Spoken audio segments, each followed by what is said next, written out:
If you ask me what I've been living for the past few months, I'll answer without a doubt: work. I woke up early, stayed in the office late, worked weekends. My life revolved around one thing: signing a contract that could change not only my career, but also the entire future of the company. This wasn't just a project. It was my blood, my sweat, and my sleepless nights.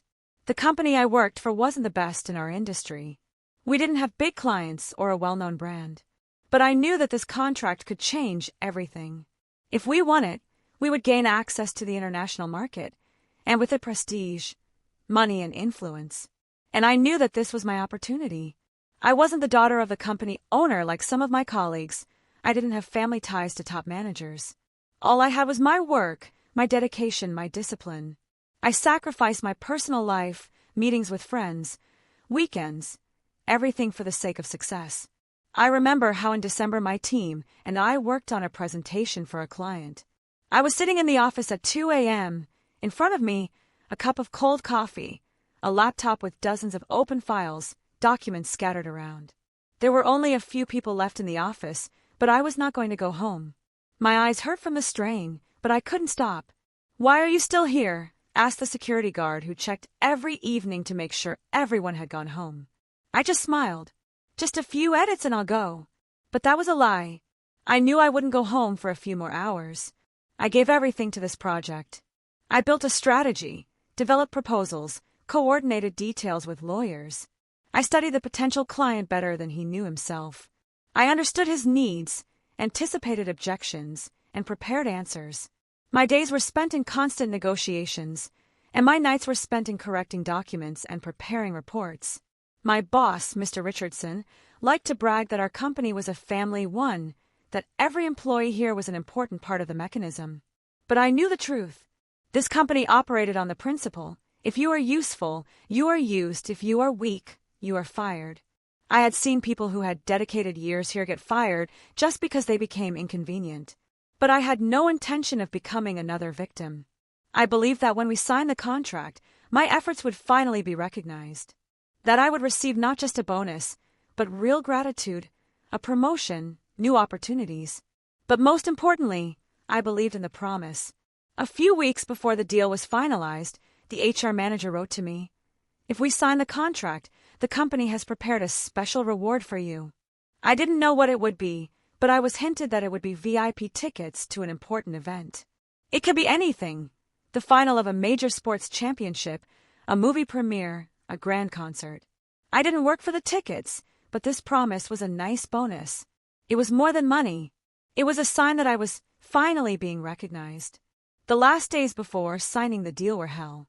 I stayed up for 2 or 3 hours a day, coordinating everything down to the smallest details. I remember the morning the contract was finally signed. I was greeted, shaken hands, and someone even brought a small cake to the office. I received a letter from HR confirming that the tickets were issued, and I could pick them up at any time.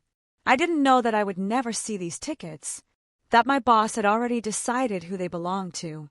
I didn't know that all my work would be used by him for his own enrichment.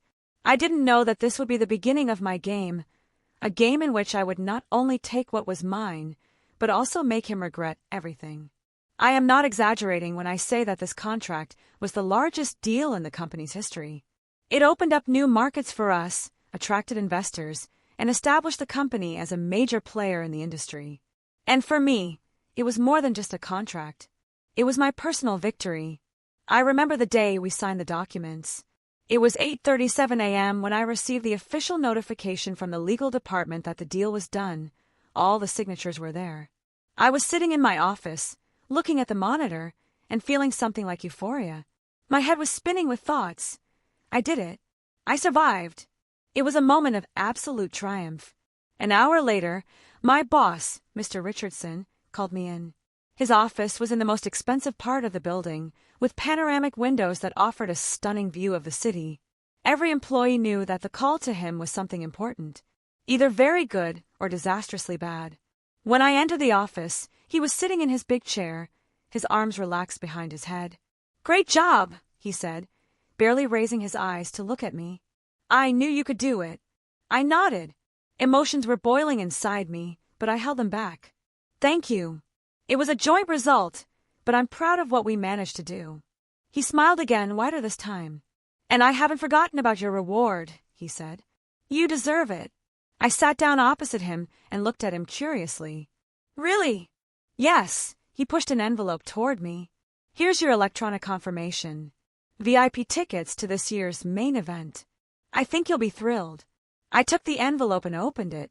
There was indeed a booking confirmation there, 2 VIP tickets to an event I had dreamed of attending for years. I couldn't believe my luck. I looked at him gratefully. Thank you. That means a lot to me. He nodded as if it didn't cost anything. Enjoy. I left the office feeling relieved. It was a reward not only for my work, but also for all the sleepless nights, for all the sacrifices, for my belief that honest work pays off in the end.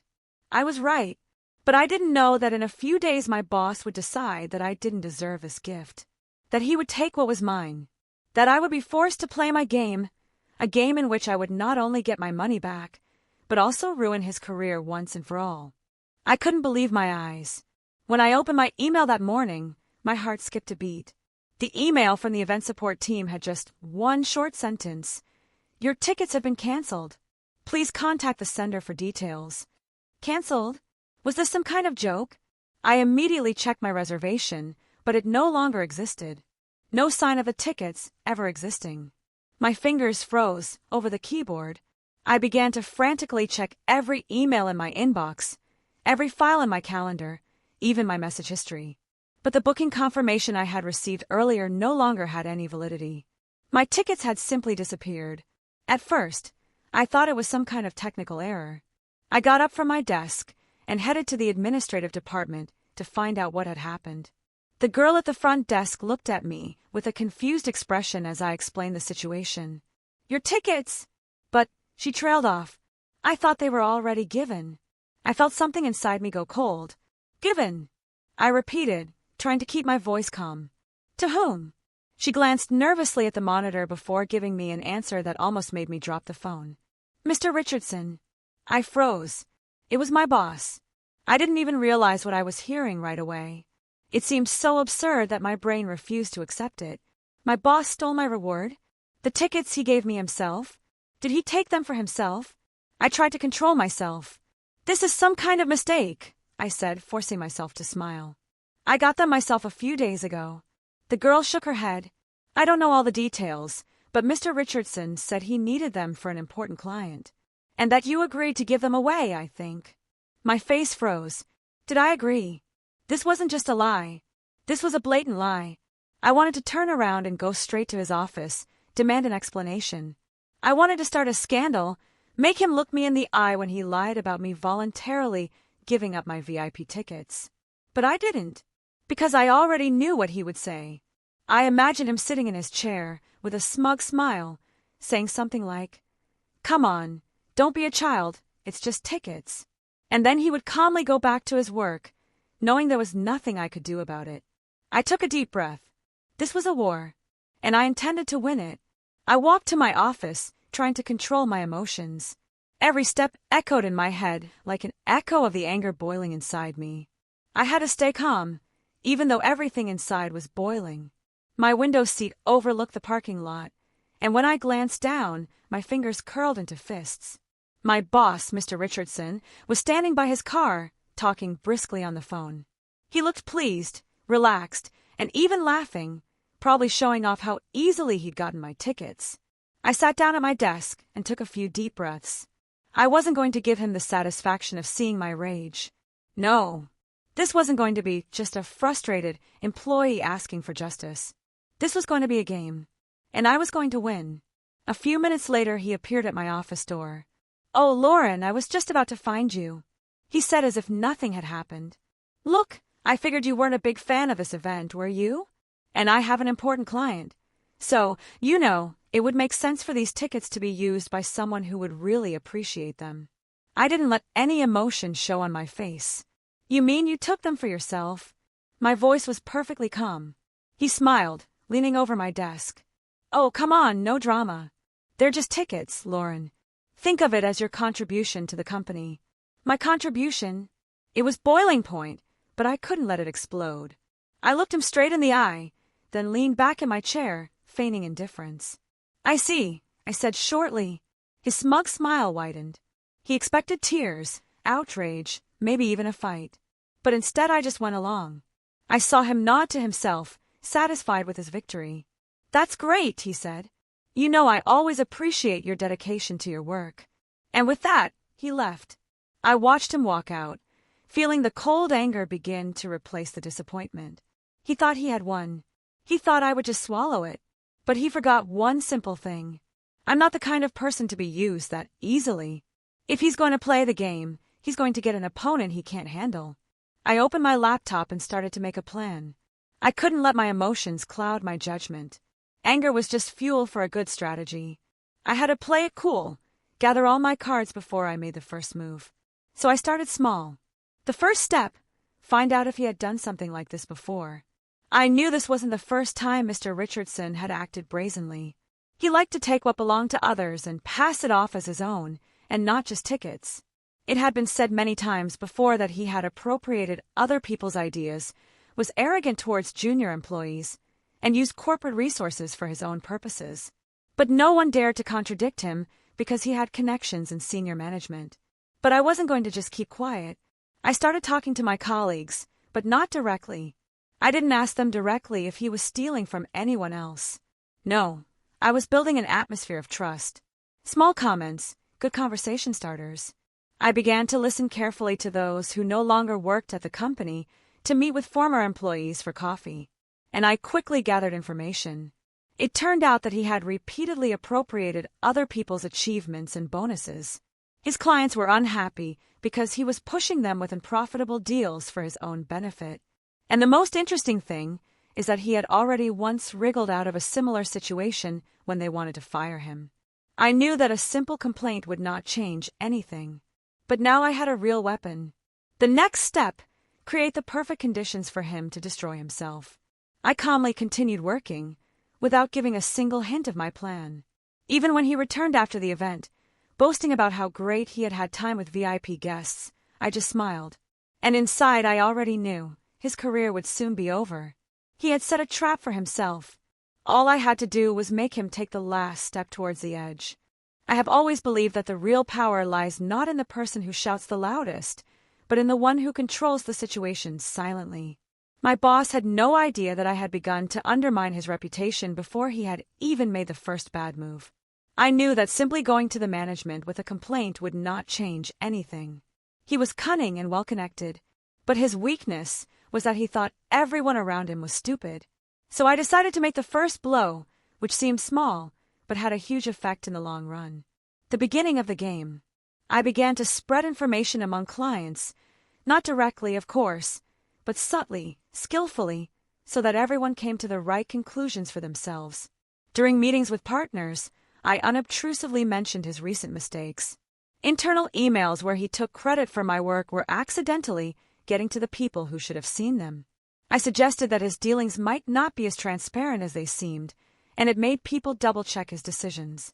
And it worked. The first blow, lost customer trust. Within a few weeks, customers began to doubt his competence. They began to trust me more, approaching me directly, bypassing him.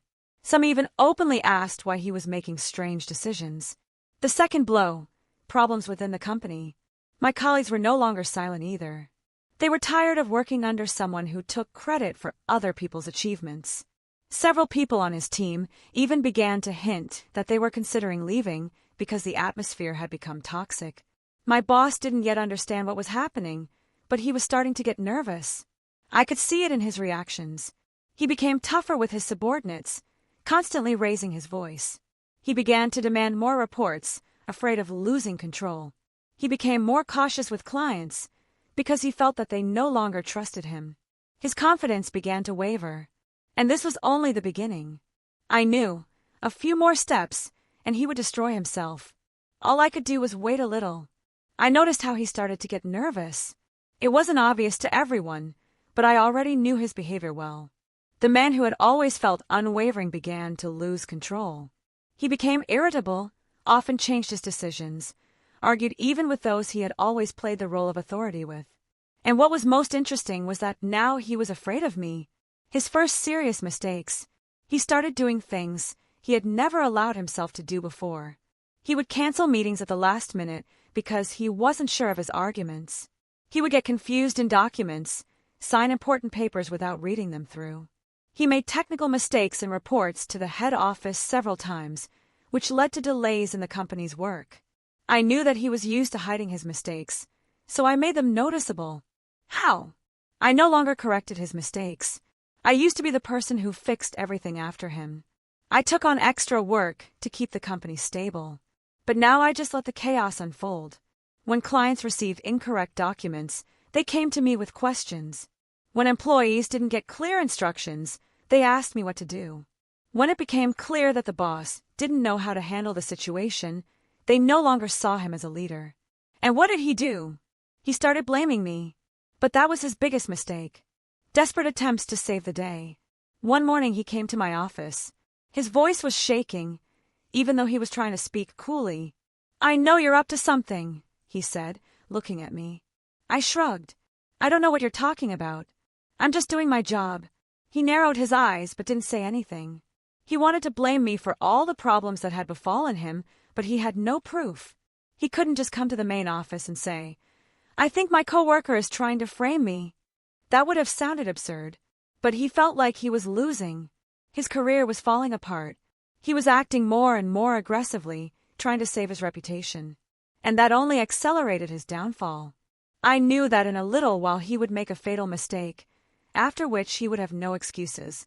I had been waiting for this moment, and I knew that it would come very soon. I knew he was on the edge.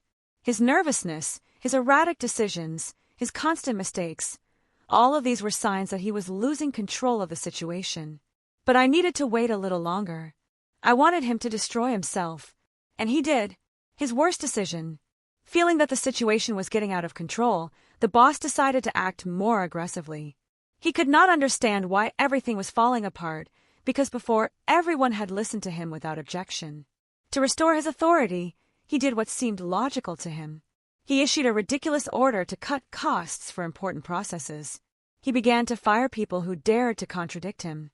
He sent a report full of lies to the head office, hoping to cover up his mistakes. But he did not take into account one thing. Now not everyone was silent.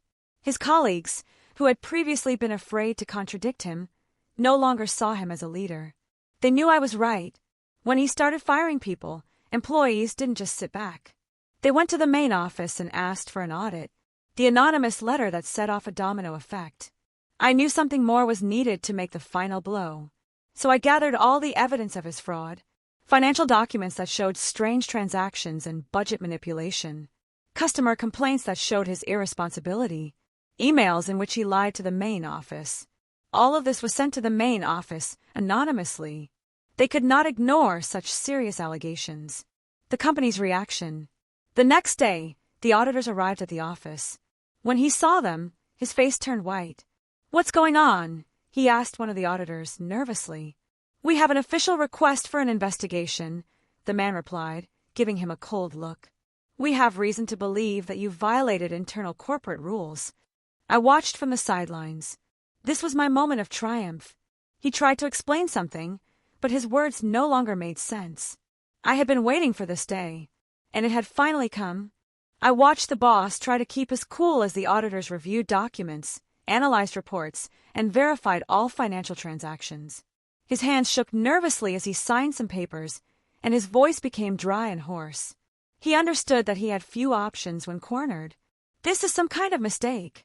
His first defense mechanism was aggression. "This is just nonsense. Who even submitted this request? This is some kind of joke." His scream echoed in the corridors, but it no longer frightened anyone. People who had been afraid to even look him in the eye a month ago now looked at each other with barely perceptible smiles. "Mr. Kowalski," one of the auditors said, without looking up from the documents, "this is no joke. We have clear evidence that you have been embezzling company funds, cheating on employee bonuses, and manipulating reports to the head office." His eyes were flashing. He was looking for the culprit, and he knew it was me. But he had no evidence to accuse me. If I go down, everyone goes down. His next move was an attempt at intimidation. "Listen, you all get paid because of me. If I get fired, you won't be happy either. He tried to shift the blame onto everyone. He wanted people to protect him. But what happened was not at all what he expected. One of the department heads laughed quietly. If you get fired, things will only get better here. These words sounded like a sentence. The boss fell silent. He realized that he no longer had control over anything. His final failure. One of the auditors stopped at a certain document. What is this? He pulled out a check that showed a large transaction.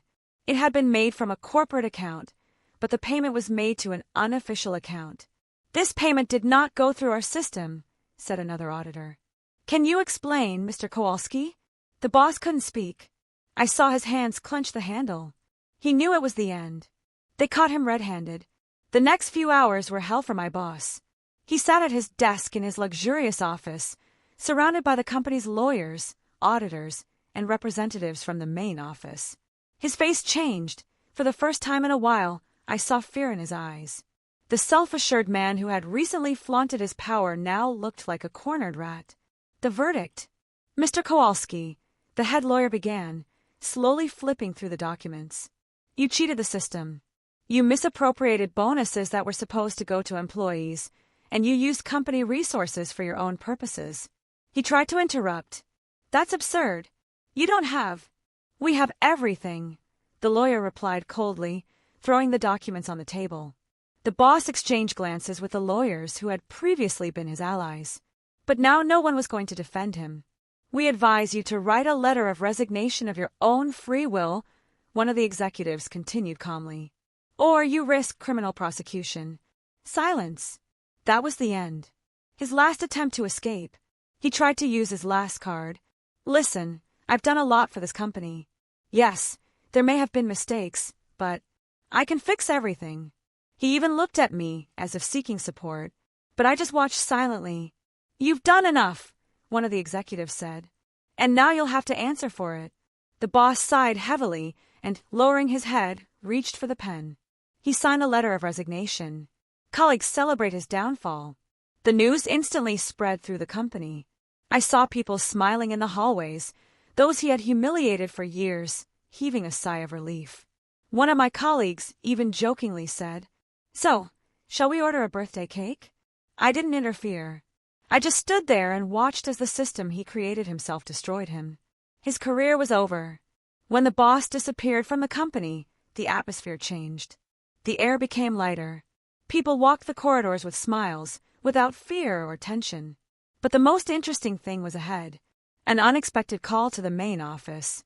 The day after my boss was fired, I received a message from the Human Resources Department.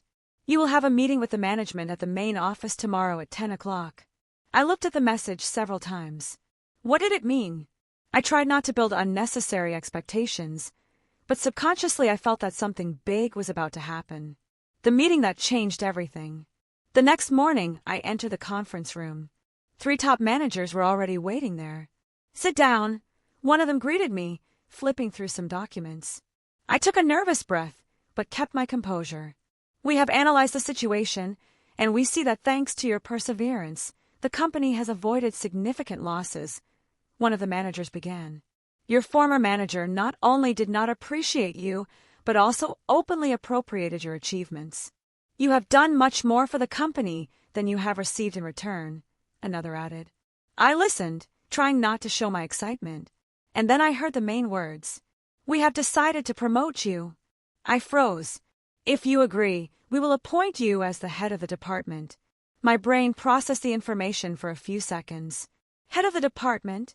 This meant a new career level, a higher salary, new opportunities. What do you say? Asked one of the managers. I could barely contain a smile. I accept. The company corrected its mistake. When I returned to my new office, I was greeted with congratulations. Colleagues who had only sympathized with me yesterday were now genuinely happy about my promotion. It's well-deserved, said one colleague. Finally, justice, smiled another employee. I sat down at my new desk, looking out the panoramic window at the city. I had won. From now on, no one would be able to use or humiliate me. My place is where I have earned it. I sat in my new office, not yet fully realizing that all this was real. Now I was running a department where I had once worked under someone else's orders. From now on, I was the one making the decisions. But that wasn't the end of my story. I knew my former boss wouldn't go quietly. His pathetic attempt to come back. A week passed. One day I received a letter. From him. The same man who had embezzled my awards, stolen my tickets, and ruined so many careers. I know you're running the department now. Maybe we could meet. I have some suggestions that could be beneficial to both of us. I almost laughed. Suggestions? He must really have thought I was that naive. I didn't answer. The last meeting. But he didn't stop. One morning I left the office for lunch, and he was waiting by the entrance. He didn't look as confident anymore. His suit wasn't as impeccable as it used to be. There were dark circles under his eyes, lines of stress on his forehead. "Can we talk?" he asked. I stopped, looking him straight in the eye. "About what?" I made a mistake." He tried to smile, but his confidence was no longer working. "And you know that." "A mistake?" I interrupted him. "Is that what you call it?" His gaze trembled. You didn't just want to steal my tickets. You wanted to steal my job, my credentials, my career." He was silent. "But look where you are now." "Where am I?" He lowered his head. I smiled. "And you know what? You have no place in this business now." I turned and walked away, leaving him standing there, consumed by his own greed. The final triumph.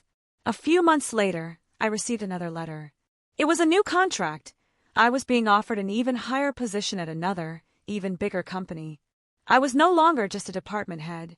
I was moving up even higher. My old boss couldn't find another job. No one wanted to work with a person who stole other people's work. I sat in my office, looking over my new contract, and I thought, this was my best game. And I won.